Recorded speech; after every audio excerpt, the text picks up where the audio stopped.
is a tear in the dermis. So this will cause collagen neogenesis. And to facilitate it more, we inject PRP. This is for hair. This is a micrograph. This is a micrograph for hair, before and after.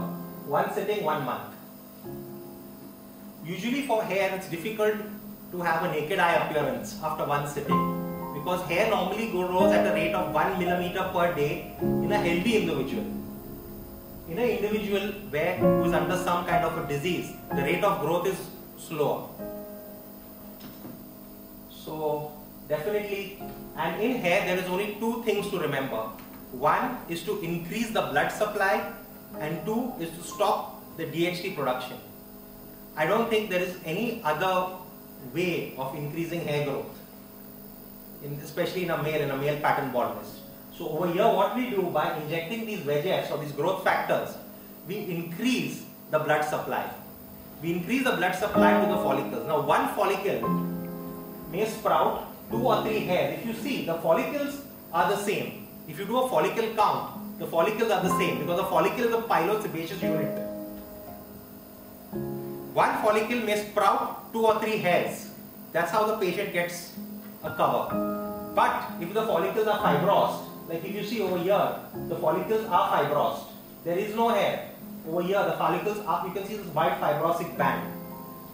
You cannot bring back new follicles. The only way to do it is to bring it with a hair transplant or a FUT, follicular unit transplant. Before follicular unit transplant, you can also inject the patient with a session of PRP to prepare the bed for the new follicles. So the rejection rate is much lower. Okay, so wound healing, you see it definitely used in diabetic ulcers and diabetic wounds. It can be used in tendons, for tendons to heal, especially after tennis elbow. Tennis elbow responds well, usually we've seen. Now, we usually do an effective profile, a triple H marker, HIV, HBS, HCV, and we use a class B clean room to process the blood. We have an air filter, which is a 22 micron filter. That usually is a standard for class B clean rooms. Again, advantages are that you have higher concentration of growth factors. You can store it for 6 months. Now, this is advantages of HPL over PRP. We just now spoke about PRP. Now, what is HPL? HPL is taking one PRP step ahead. If you see, after centrifuging the blood, we have the buffy coat. We take off this buffy coat and we centrifuge it at a very high speed. After re-centrifuging it at a higher speed, we get only the platelets. These platelets, we put it in a tube and we freeze it in liquid nitrogen. After freezing in liquid nitrogen, we thaw it at 37 degrees in a water bath. The process of freezing and thawing causes the water crystals in the cell to form. I mean the ice crystals in the cell to form. These ice crystals break the cell or break the platelet, break the cytoplasmic wall of the platelet. Once this wall is broken, the growth factors are released. This is 10 times more effective than injecting all the buffy coat, all the, the macrophages and everything in. Because when you inject everything in, the platelets will also be there, the macrophages will be there, the other WBCs will be there. What will happen? The macrophages will just eat it up.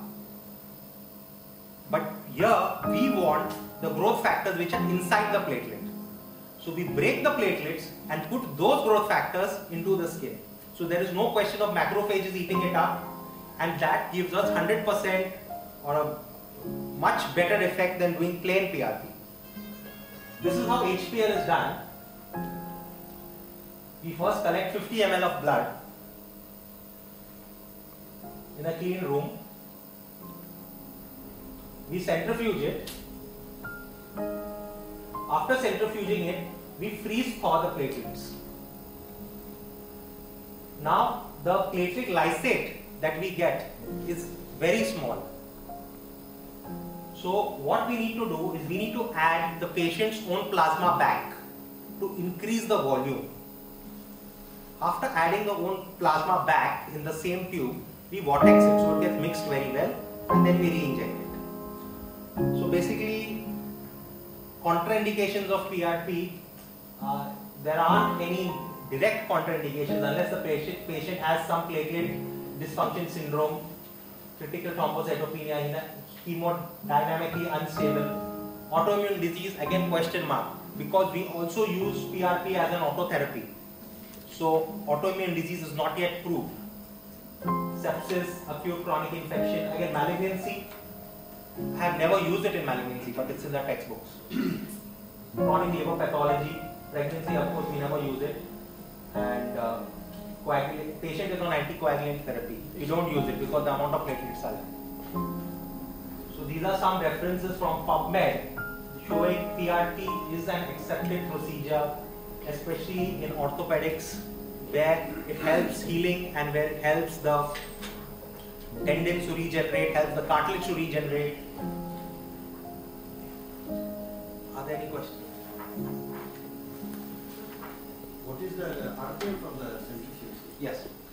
When you first get the Buffy coat, the RPM is 3000 for half an hour. If you want to prepare HPL, that is human platelet lysate, it's only the platelets. You take this Buffy coat and use it in a refrigerated centrifuge at 25,000 RPM, because the platelet is a very small particle.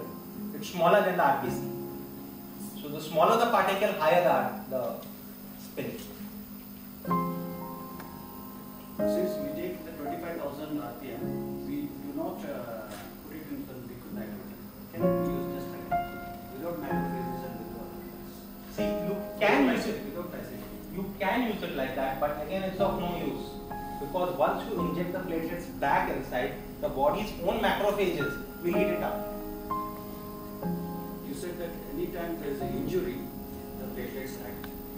And what about osteoarthritis when you inject it, whether there is no injury created in the joint space? No, sir. In osteoarthritis, the cartilage is inflamed. So There is a. what are the doses? How much do you inject into So there is hardly any space, so we can inject about 0.5 ml max to max. Because sometimes what we do, the OA is really bad, we get an MRI done. We mix it with hyaluronic acid. So we mix 50% of hyaluronic acid and 50% of PRP. Because hyaluronic acid provides the slippiness in between the cartilage, and for the regeneration purpose, the PRP would add. How long does it take to the response in osteoarthritis? Within a month, the patient starts to feel better, because any kind of healing would take minimum 21 days, because even collagen neogenesis takes 21 days.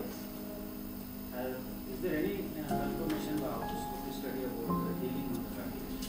No, there isn't any study. But there are studies showing that after injection, the MRIs have shown that it's better. For cartilage doesn't regenerate. Cartilage doesn't regenerate. But whatever that dying cartilage is there, the process is prolonged. It delays. It delays the process, right? Because for cartilage to regenerate, it's very difficult. It doesn't regenerate. It doesn't regenerate. Any action on the synovial membrane? No, sir. If there is a Baker cyst, then you have to suck out the fluid and then inject.